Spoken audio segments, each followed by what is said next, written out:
కేసీఆర్ అంత తీవ్ర స్థాయిలో రేవంత్ రెడ్డిని విమర్శించాక రేవంత్ రెడ్డి విమర్శించకుండా ఎట్లుంటారు? విమర్శిస్తారు. అదే ఇప్పుడు ఘాటుగా స్పందించింది. నువ్వెంత, నీ బతుకెంత అంటూ జీవితంలో నిన్ను మళ్ళీ అధికారంలోకి రానివ్వను అన్నటువంటి శపథాలు కూడా చేశారు.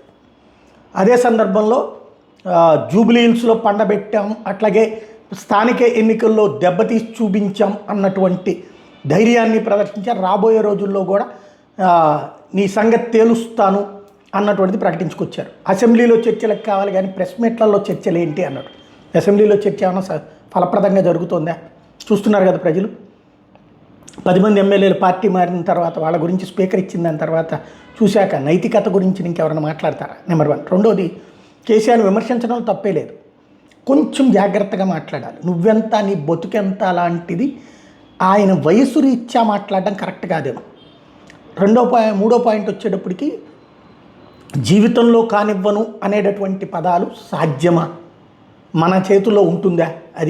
అదే ఉంటే కాంగ్రెస్ పార్టీ 10 ఏళ్ళు అధికారంలో దూరం అవుతుందా? ఆంధ్రాలో అసలు అధికారంలోకి రాకుండా ఉంటుందా?